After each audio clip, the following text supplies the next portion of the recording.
I'm here to talk to you about a small library exhibit put together at the Wolfsonian-FIU library. It's entitled From Italy to the Americas, Italo Balbo 1930 and 1933 Seaplane Squadrons. And it commemorates two flights organized and planned and led by Italo Balbo, who was Mussolini's heir apparent.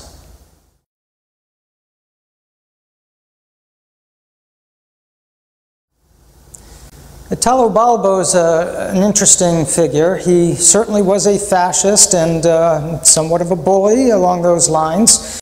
Born into this very zealous patriotic family, Italo Balbo entered World War I, very enthusiastic about intervening in that war, and after the war became very interested in the fascist party under Mussolini.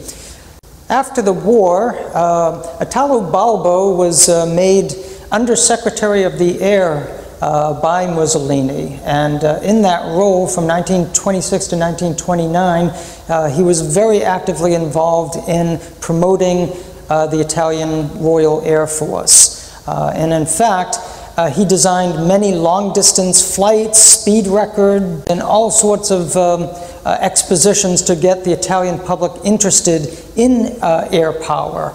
As part of his role in doing this, he organized 4 major mass flights.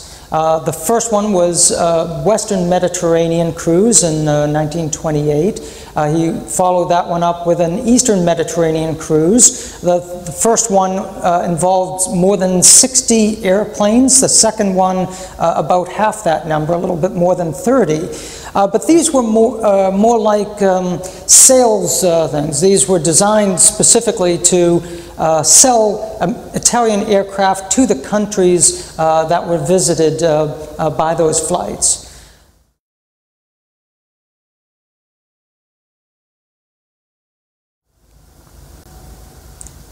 Italo Balbo achieved lasting fame for organizing 2 major transatlantic flights. The first one in 1930, going from Italy down along the west coast of Africa and then across to Rio de Janeiro. This was a one-way flight.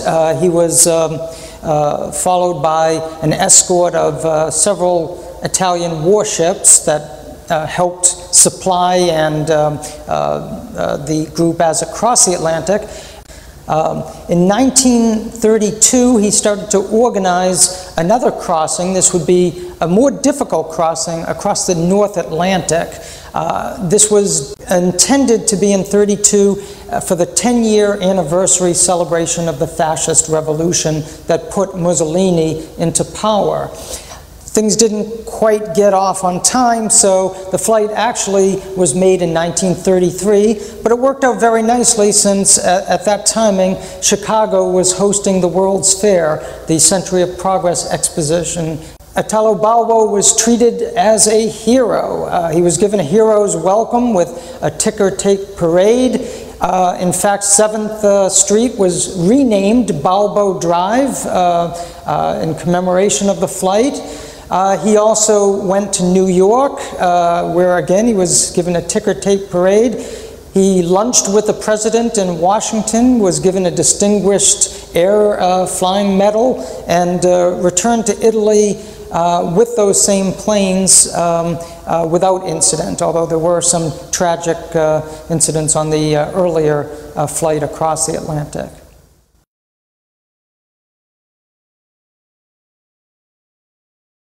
The Italian pavilion at the Chicago World's Fair reflected Italy's obsession with the airplane. In fact, the building itself was shaped like an airplane and included an airplane wing over the front entrance. The tower also included a glass window that made the tower in the shape of a fascio, a bundle of sticks tied together with an axe that made the axe blade. This was the symbol from ancient Rome that was recycled by Mussolini and the Fascist Party.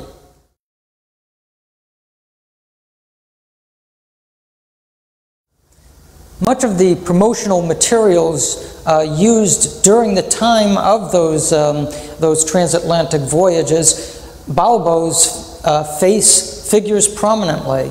Ironically enough, after those flights were completed, especially the 33 flights, most of the posters, postcards, and other images did not include his image at all. It was more the fetishization of the planes, and oftentimes Mussolini's image sort of replaced Italo Balbo's.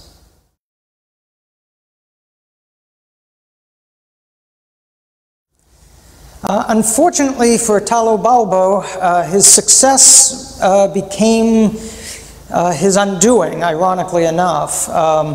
Italo Balbo was greeted in Rio de Janeiro and other cities in Brazil with huge demonstrations and parades, especially given the large number of Italians who had settled in Brazil. And the same was true also in North America.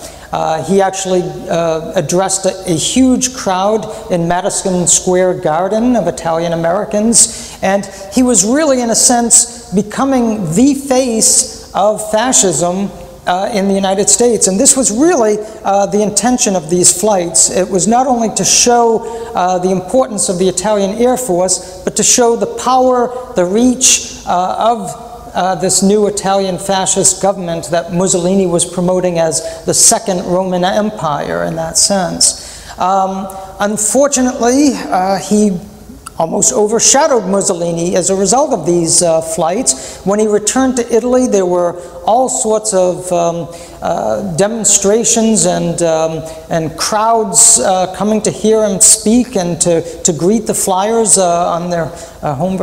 And Mussolini got quite jealous. In fact, he was so jealous that although he promoted him to Air Minister, a brand new title, within 3 months of his return from the 1933 transatlantic flight, he was promoted sideways to governor of the desert colony of Libya. That's one way to get someone out of the limelight very quickly.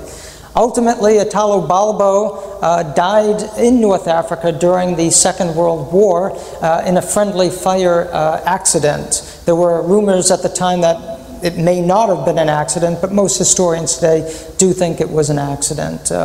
It was shot down by his own troops soon after the British had just been by strafing the same airfield.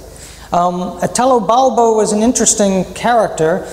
He opposed the racial laws, the anti-Semitic laws that Mussolini promulgated in 1938, and he also opposed the alliance with Nazi Germany.